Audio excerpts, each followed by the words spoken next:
قرآن مجید نے ارشاد فرمایا ہے کہ بے شک جو اللہ کے ولی ہیں انہیں نہ کوئی خوف ہوگا اور نہ وہ کبھی غمگین ہوں گے۔ الا ان اولیاء اللہ لا خوف علیہم ولا هم یحزنون۔ بے شک جو اللہ کے ولی ہیں۔ ہمارے ہاں نا لوگوں کے ذہنوں میں جب سے جدت آئی ہے نا تو کچھ ایسی چیزیں تھیں جنہیں ماننا ضروری تھا، وہاں بھی لوگوں نے انکار کرنا شروع کر دیا۔ قرآن پاک نے نا درجنوں جگہ پہ اولیاء اللہ کا ذکر کیا ہے۔ اگر دنیا میں کوئی بندہ ٹھیک ہے ہی نہیں تو ولی کدھر گئے؟ یہ کون ہے جن کی قرآن بار بار بات کر رہا ہے؟ یہ کون ہے جن کو قرآن کہہ رہا ہے ان کو نہ کوئی خوف ہوگا نہ غمگین ہوں گے؟ یہ کون ہے جن کے بارے میں قرآن کہہ رہا ہے یا ایھا الذین آمنوا اتقوا اللہ وکونوا مع الصادقین؟ سچے لوگوں کے پاس بیٹھو۔ اگر ہے ہی کوئی نہیں دنیا میں، ہم لوگ اپنی چھوٹی چھوٹی عقل کے دائرے میں بڑی بڑی چیزیں سما کے رکھنا چاہتے ہیں۔ اس امت میں جو اللہ نے اس امت کو کمال دیا ہے اس میں ایک کمال یہ ہے کہ اس امت میں اللہ کے ولی ہمیشہ موجود رہے، ہمیشہ۔ یہ بات لکھ لیں، یہ بات لکھ لیں۔ یہ الگ بات ہے کہ پروفیسر کا بیٹا بھی کئی دفعہ ان پڑھ رہ جاتا ہے، باقی سارے لوگ آ کے اس سے فیض یاب ہو جاتے ہیں، وہ کہتا ہے مجھے پتہ ہے ابے کا ابا کیا ہے۔ یہ بات الگ ہے۔ کئی دفعہ بڑے بڑے لوگ محدثین کے بیٹے ان پڑھ رہ جاتے ہیں اس لیے کہ سمجھ ہی نہیں پاتے چیزوں کو۔ اللہ کے ولی ہمیشہ تھے اور ہمیشہ رہیں گے، اور دین کو کسی بندے کی ضرورت نہیں ہے، دین کسی کا محتاج نہیں، لیکن اللہ نے بندوں کی ڈیوٹی لگائی ہے کہ دین کے چمن میں کوئی جڑی بوٹی آ جائے تو بندے ہی اسے کاٹتے ہیں، دین کے چمن کی آبیاری بندے ہی کرتے ہیں، بندے ہی بیج لگاتے ہیں، بندے ہی اس فصل کو پانی دیتے ہیں۔ یہ ڈیوٹیاں ساری اللہ کے بندے ہی کرتے ہیں، یہ پکی بات ہے، اس میں کوئی اختلاف کیا جا سکتا۔ حضرت غوث پاک جیلانی شیخ عبد القادر رضی اللہ تعالیٰ، غوث اعظم درمیان اولیاء چو محمد درمیان انبیاء۔ غوث اعظم کا ولیوں میں وہی مقام ہے جو نبیوں میں رسول کریم کا مقام ہے۔ حضرت غوث پاک رضی اللہ تعالیٰ عنہ کو اللہ نے بڑے اعزازات سے نوازا۔ ایک اعزاز اللہ نے یہ دیا کہ ماں کی طرف سے حسینی ہیں، باپ کی طرف سے حسنی سید، نانا بھی اللہ کے ولی، دادا بھی اللہ کے ولی، پھوپھی بھی اللہ کی بہت بڑی ولی ہے، بہت بڑی ولی۔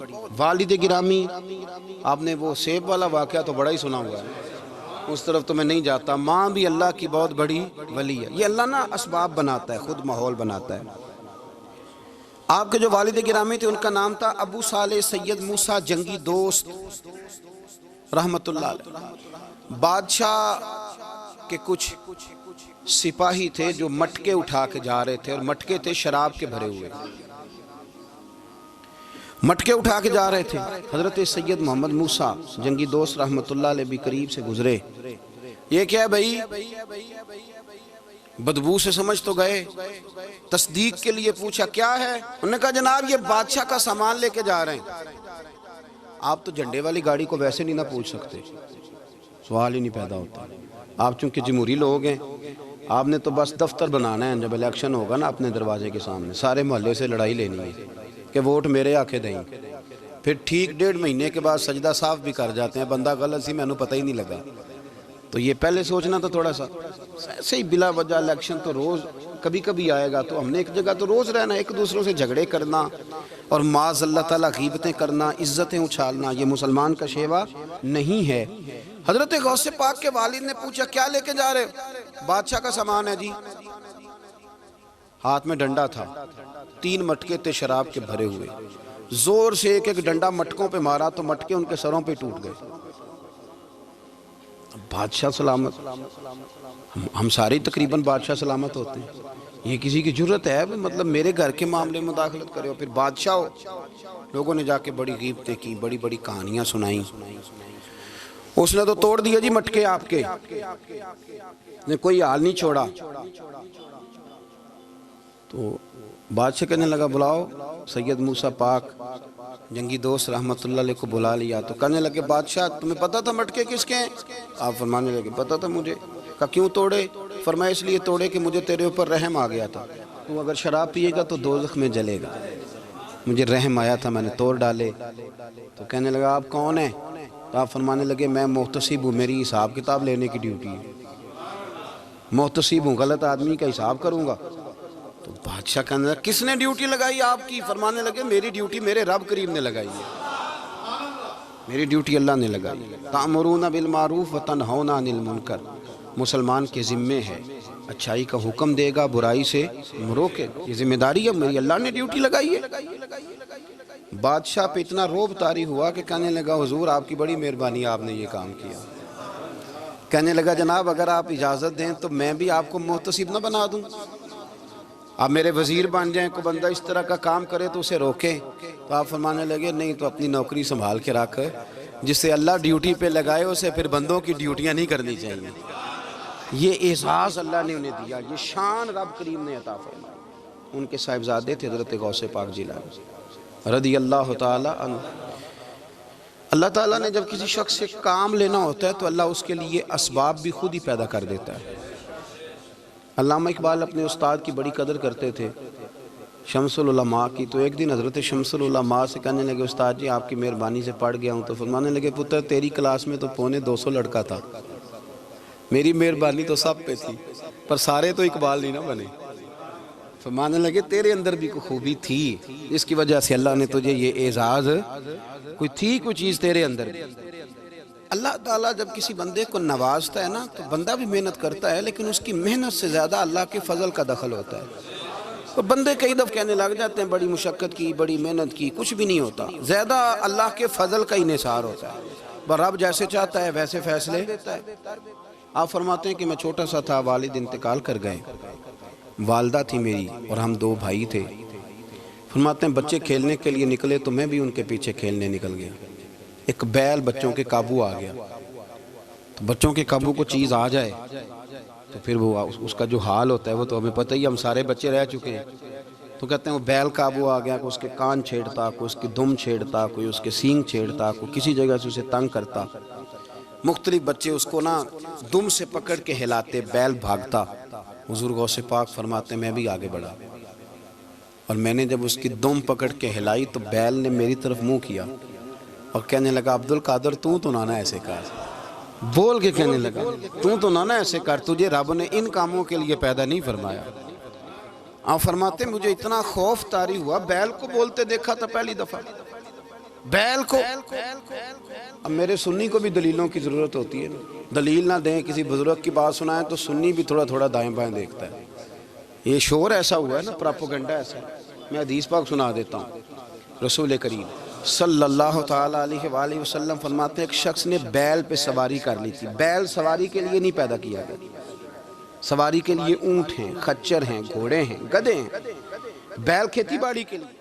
اس شخص نے جب بیل پہ سواری کی تو بیل پیچھے مڑ کے دیکھنے لگا اور کہنے لگا یار تو بڑا بیوقوف ہے، بول کے کہنے لگا مجھے اللہ نے سواری کے لیے نہیں پیدا کیا، میرے سے وہ کام لے جس لیے میں پیدا کیا گیا ہوں۔ تو بندہ ڈر گیا، کہنے لگا بڑی حیرانگی والی بات نہیں کہ بیل بولتا ہے، تو بیل پھر بول پڑا۔ کہنے لگا اس سے بھی زیادہ حیرانگی والی بات ہے۔ اس نے کہا وہ کیا؟ کہنے لگے مدینے میں نبی پاک آ گئے ہیں اور تو نے ابھی تک کلمہ ہی نہیں پڑھا، یہ اس سے بھی زیادہ حیرانگی والی بات ہے۔ جامع المعجزات میں حدیث موجود ہے، حضور آ گئے اور تو نے کلمہ ہی نہیں پڑھا۔ وہ شخص کہتا ہے میں سر پٹ دورا، جب آ کے سامنے کھڑا ہوا تو حضور مسکرائے، فرمایا آجا پڑھ لے کلمہ، مجھے پتہ ہے تجھے کس نے بھیجا ہے۔ اللہ والوں کی باتیں مان لیا کریں، میں بڑی ذمہ داری سے کہتا ہوں رب کریم کے کوئی بندوں کی بات کتاب و سنت کے خلاف نہیں ہوتی، وہی تو کتاب و سنت آگے پہنچانے والے ہوتے۔ تو حضور غوث پاک فرماتے ہیں میں وہ ڈر کے گھر آیا، جب گھر پہنچا تو میرے کانوں میں آواز آ رہی تھی لبیک اللہم لبیک لبیک لا شریک لک لبیک۔ فرماتے میں چھت پہ چڑھا اور میں نے جیلان میں اپنی چھت پہ کھڑے ہو کے دیکھا تو حج کے دن تھے، میری سیدھی نظر میدان عرفات پہ گئی، لوگ میدان عرفات میں بیٹھ کے لبیک لبیک پڑھ رہے تھے۔ پہلے میں وہاں سے ڈر کے آیا، پھر چھت سے ڈر کے نیچے اترا، ماں کو ساری بات بتائی تو کہتی میری ماں کہنے لگی بیٹے جب تو پیدا ہونے والا تھا تو مجھے بڑی بشارتیں ملتی۔ فرماتے ہیں ماں نے نا کھولا بکسا صندوق تو 80 دینار نکالے، فرمایا پتر تم 2 بھائی ہو اور تمہارا باپ کل جاگیر 80 دینار چھوڑ گیا، 80 40 تمہارے 40 تمہارے بھائی کے۔ فرمایا بیٹا ایک بات کا خیال رکھنا، میں عورت ہوں، تمہارا باپ کوئی نہیں، بھائی چھوٹا ہے، میں پیچھے نہیں آ سکتا، یہ 40 دینار لے جا اور جا بغداد چلا جا کے تعلیم حاصل کر. بیٹے میں پہنچ نہیں سکتی، خیال رکھنا. غوث پاک فرماتے ہیں 12 سال میں نے تعلیم حاصل کی یارو، میں نے پتے بھی کھائے. اور خود آپ کا فرمان موجود ہے، فرماتے ہیں ایسی سختیاں بھی دیکھیں، ایسی سختیاں بھی دیکھیں کہ پتھروں اور پہاڑوں پہ گزرتی تو شاید پگھل جاتے، لیکن میں نے اپنے نبی کا دین پڑھا. اب تو پیر کے گھر میں جو پیدا ہوتا ہے وہ علم لدنی والا ہوتا ہے. میں تو صاحب دا پتر ہے، او خدا کے بندے صبر کر.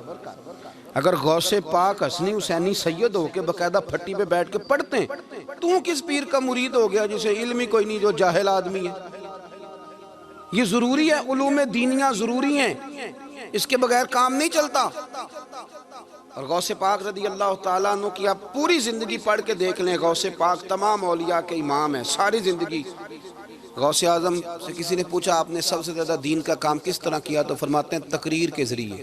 اب تقریر کرنے والا مولوی ہوتا ہے اور تویز دینے والا سبحان اللہ. غوث پاک رضی اللہ تعالیٰ عنہ فرماتے ہیں میں نے دین کا سارا کام کس ذریعے سے کیا ہے. ہفتے میں 3 جلسے کرتے تھے اور 70 ہزار کا مجمع ہوتا تھا اور بغیر لاؤڈ سپیکر کے تقریریں ہوتی تھیں. اور فرماتے ہیں جیسی سمجھ پہلے بندے کو آتی تھی ویسی آخری والے کو آتی تھی. لوگوں نے کہا حضور یہ کرم کیسے ہوا؟ فرمانے لگے میں نے جب تعلیم حاصل کر لی تو بولنا آتا ہی نہیں تھا، تو میں بڑا پریشان ایک دن سو گیا تو خواب میں رسول کریم کا دیدار نصیب ہوا. فرمایا تیری تو واز کیا کر، تیرے واز سے لوگوں کو فائدہ ہوگا. یا رسول اللہ میں اجمی بندہ ہوں، لوگوں کے سامنے کیسے بات کروں گا؟ تو حضور نے فرمایا منہ کھولنا ذرا. کہتے میں نے منہ کھولا تو محبوب نے 7 دفعہ لعاب دہن ڈالا میرے منہ میں. آپ فرماتے ہیں پھر بولتا میں تھا، اثر کوئی اور پیدا کر دیتا. حضور غوث پاک رضی اللہ تعالیٰ عنہ نے 40 سال دین کا کام کیا. صبح کے وقت فقہ کا درس دیتے تھے فجر کے بعد، کچھ دیر کر ناشتہ کرتے سو جاتے، پھر آ کے مدرسے میں پڑھاتے باقاعدہ بچوں کو. غوث پاک رضی اللہ تعالیٰ عنہ کی سیرت پر آپ ساری کتابیں پڑھ لیں، ساری کتابیں لو. میں نے بھی بڑا ہی دعویٰ کر دیا، یعنی ساری کتابیں جتنی اب تک چھپی ہوئی ہیں ساری پڑھ لو، کہیں نہیں ملے گا کہ ہم غوث پاک کے آستانے پہ گئے. غوث پاک کسی بندے نے یہ نہیں کہا ہم غوث پاک کے آستانے پہ گئے، غوث پاک کے دربار پہ گئے. سب نے یہی لکھا ہے کہ ہم حضور غوث پاک کے مدرسے میں گئے. ہمارے نا مدرسوں میں سبق تقسیم ہوتے ہیں، سال جب شروع ہوتا ہے نا تو سبق تقسیم ہوتے ہیں. ہمارے مدرسے میں بھی تقسیم کرتے ہیں ہمارے مولانا. آپ حدیث پاک پڑھائیں گے، فلانا استاد منطق پڑھائے گا، فلانا فلسفہ پڑھائے گا، فلانا یہ سبق تقسیم ہوتا ہے، فلانا قرآن، فلانا حدیث، فلاں فقہ. تو غوث اعظم کے مدرسے کے جو ناظم تعلیمات تھے وہ کہنے لگے حضور سبق بانٹنا ہے تو آپ کو کون کون سے سبق دے دیں، کون کون سا پیریڈ پڑھائیں گے؟ تو آپ فرمانے لگے نہیں پیریڈ رہنے دو. حضور پھر فرمایا اس طرح کرو لائق بچے تم رکھ لو اور نلائق سارے مجھے دے دو، میں جانوں اور نلائق جانے، نلائق سارے میرے. غوث پاک رضی اللہ تعالیٰ نلائق سارے رکھ لیے کند ذہن. اور حضور غوث پاک ان کو اسباق پڑھایا کرتے، ان پر محنت کرتے. فجر کے بعد فقہ کا درس، 10 بجے مدرسے کی کلاس، زور کے بعد حدیث پاک کا درس، مغرب کے بعد تفسیر بیان کرتے.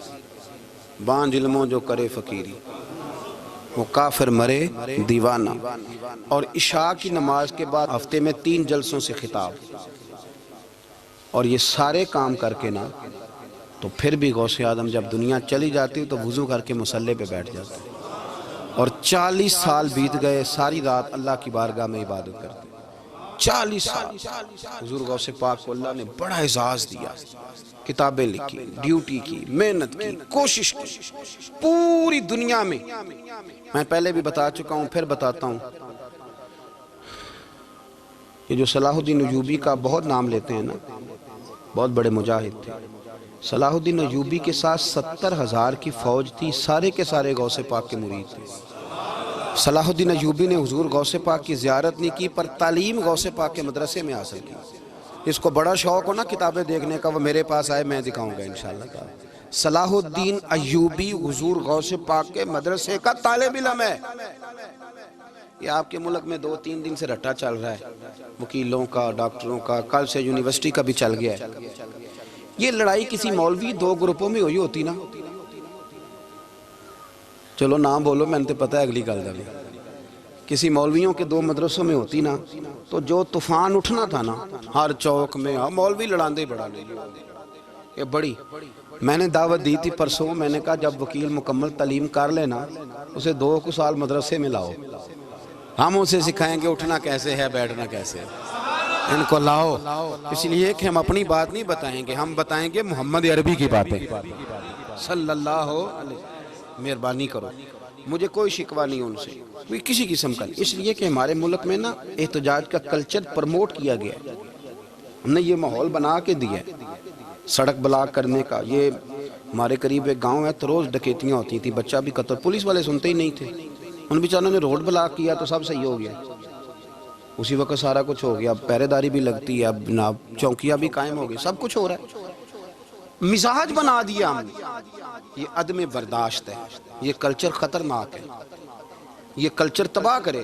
وکیل کوئی غیر نہیں, ہمارے اپنے بھائی ہیں. کون ہے وہ ڈاکٹر, کون ہے ہمارے اپنے. یہ جو بچے یونیورسٹی میں لڑے کون ہے ہمارے اپنے. ہم ان کو کاٹ کے نہیں پھینک سکتے, یہ کوئی دوسرے لوگ نہیں, سب کو ضرورت ہے ایک دوسرے کی.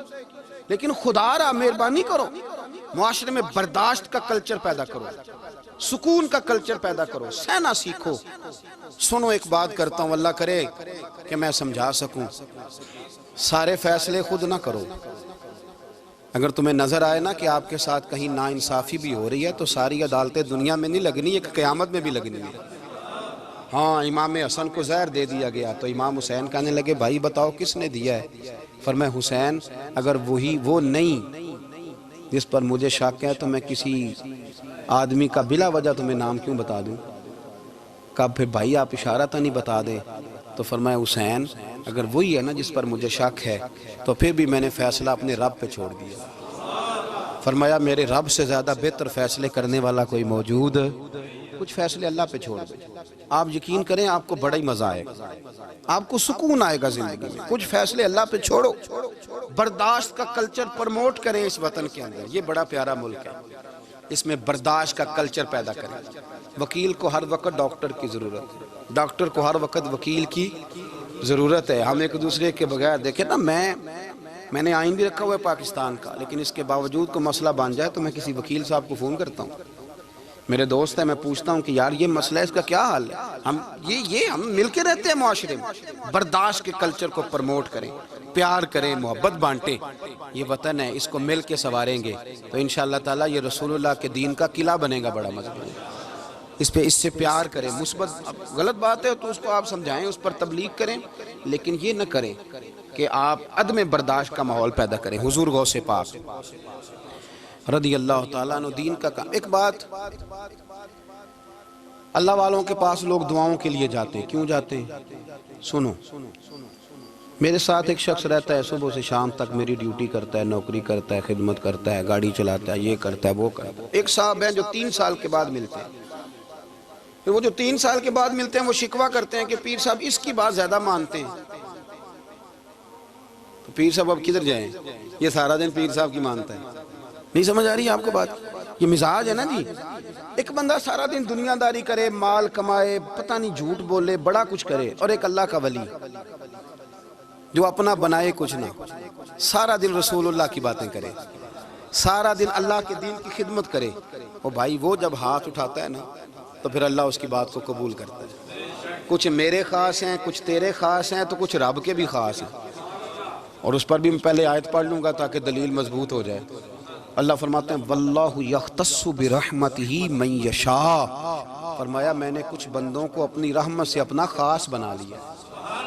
کچھ بندے اللہ کے بس اللہ کی بارگاہ میں وہ دعائیں کرتے ہیں تو اللہ قبول فرما لیتا ہے. پتر اللہ ہی دیتا ہے, لیکن اللہ کا ولی دعا تو کر سکتا ہے نا. اللہ کا ولی, میری بات کی سمجھ آ رہی ہے؟ بیٹا کون دیتا ہے؟ اللہ. حضرت محدث اعظم رحمۃ اللہ علیہ کے پاس ایک شخص نے آ کے کہا جی ولی اللہ بیٹا دے سکتا ہے؟ آپ فرمانے لگے ولی اللہ اللہ سے ملا سکتا ہے؟ جی وہ تو ہے ہی ولی اللہ, تو اس نے ملا دینا ہے. تو فرمایا جو اللہ سے ملا دے بیٹا تو چھوٹی سی بات ہے. تو دیکھ نہ کہ جو اللہ تک تجھے لے گیا تو پھر پتر پیچھے رہ گیا. لیکن بیٹا دیتا کون ہے؟ بول کے بتائیں, بول کے. اللہ دیتا ہے. دعا کون کرتا ہے؟ اللہ کا ولی دعا کر دیتا ہے. بی بی آ گئی روتی ہوئی غوث پاک کے پاس, کہنے لگی 6 بیٹیاں ہیں. خامد اور سسر کہتے ہیں کہ 7ویں بھی بیٹی ہوئی تو طلاق دے دیں گے. تھوڑا سا اگر بندہ مالدار بھی ہو تو پھر وہ ہمارا دماغ جہاں مرضی چلتا ہے نا جی. یہ جہالت آج بھی بہت ساری جگہوں پہ پائی جاتی ہے. تہذیب سکھاتی ہے جینے کا سلیقہ، تعلیم سے جاہل کی جہالت نہیں جاتی۔ تو رو پڑی۔ حضور غوث پاک رضی اللہ تعالیٰ عنہ نے بلایا اس کے شوہر کو بھی اور سسر کو بھی، فرمایا یہ دیکھ یہ تو اللہ کے کام ہے، جس کو چاہے بیٹیاں دے، جس کو چاہے بیٹے دے۔ تو جو نہیں مانتے پھر غوث پاک کی بھی نہیں مانتے، انہوں نے کہا جی نہیں دی، میں تو نکاح کروں گا۔ چلے گئے تو غوث پاک کی بارگاہ میں وہ بیٹی اور اس کا باپ اور اس کی ماں پھر آئے، کہنے لگے حضور مہربانی فرمائیں۔ پھر اللہ کے ولیوں کے پاس ایک قوت ہوتی ہے جس کا نام مصلی ہے۔ مصلی بہت بڑی طاقت، بہت بڑی۔ حضور نے فرمایا دعا صلاح المومن، فرمایا دعا مومن کا ہتھیار ہے۔ یہ مومن جب ہاتھ اٹھاتا ہے تو پھر عرش کا مالک دروازے کھول دیتا ہے کرم کے۔ حضور غوث پاک نے مصلی بچھا لیا اور رو پڑے، کہنے لگے مالک کریم، اس بی بی کے دل میں کس نے بات ڈالی تھی کہ عبد القادر کے دروازے پہ جا؟ دیکھیں منانے کا انداز، منانا آتا ہے نا۔ اللہ کس نے اس کے دل میں بات ڈالی کہ عبد القادر کے دروازے جا؟ کس نے ڈالی؟ اور مالک اگر تو نہیں ڈالی تھی تو کیا تو اب اپنے عبد القادر کو رسوا کرے گا؟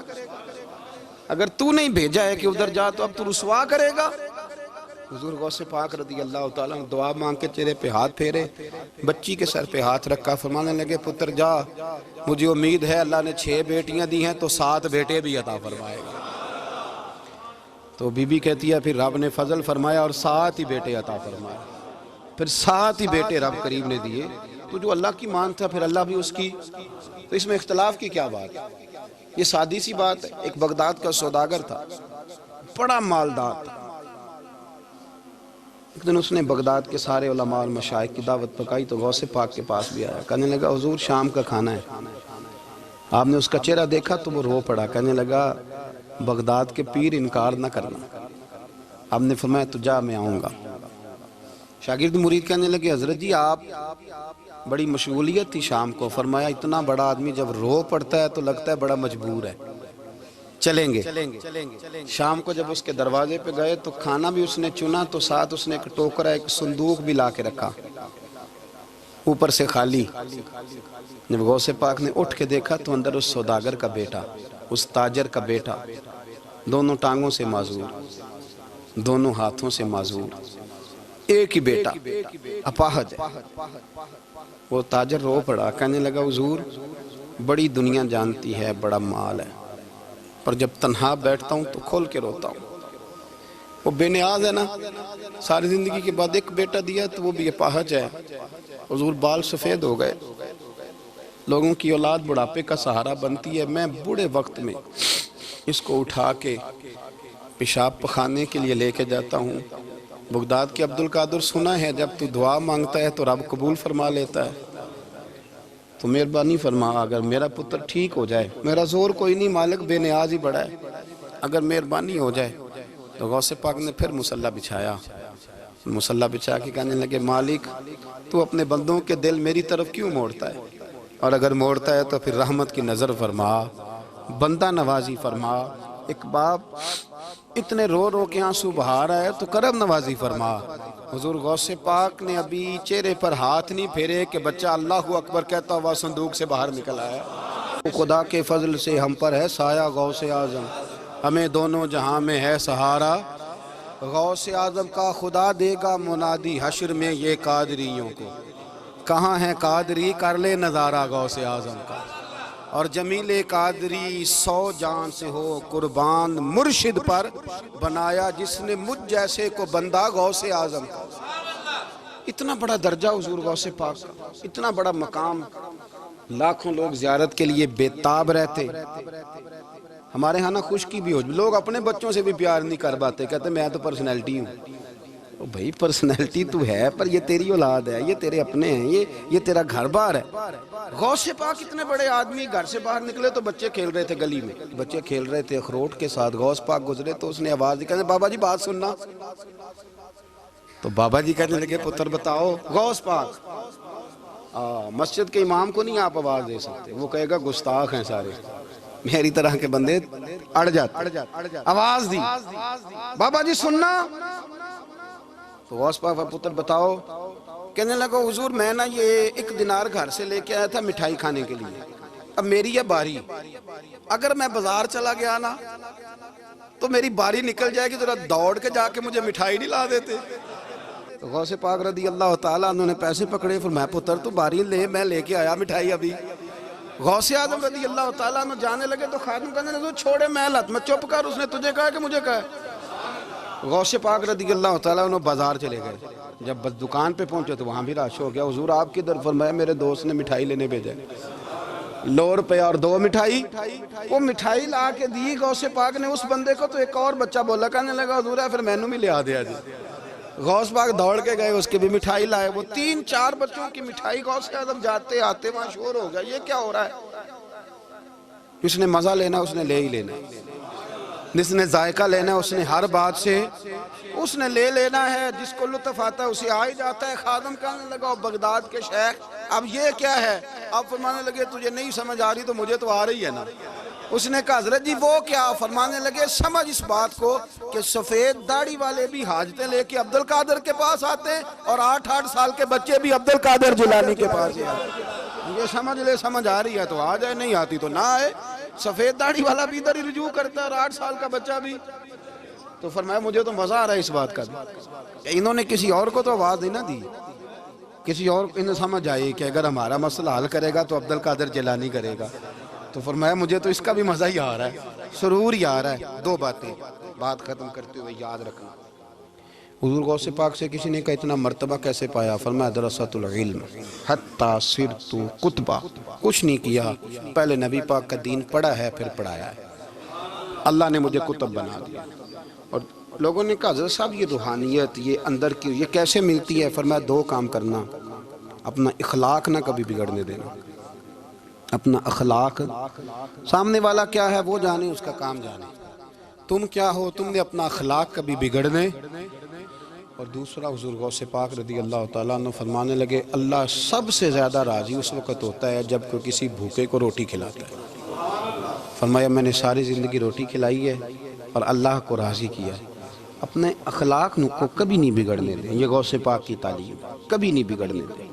ہماری زبانیں بڑی تلخ ہوتی جا رہی ہیں، ترش رویے، ہم نہ چونکہ زیادہ بولتے ہیں، دال لگانے کی کوشش کرتے ہیں، سامنے والے کو شیشے میں اتارنے کی کوشش کرتے ہیں، تو کئی دفعہ غلط بات بھی کر دیتے ہیں۔ اخلاق اور چیز کا نام ہے، اپنے آپ کو سنوار کے رکھیں اور کوشش کریں کہ چلیں جو ہے وہ گوشت ہفتے میں 1 دن ہو جائے تو باقی کا جو 4-5 دن کے ٹکے ہیں وہ کسی غریب کے گھر چلے جائیں تو اللہ اس پہ بھی مدد فرماتا ہے، کرم نوازی کرتا ہے۔ اللہ سمجھنے کی توفیق عطا فرمائے۔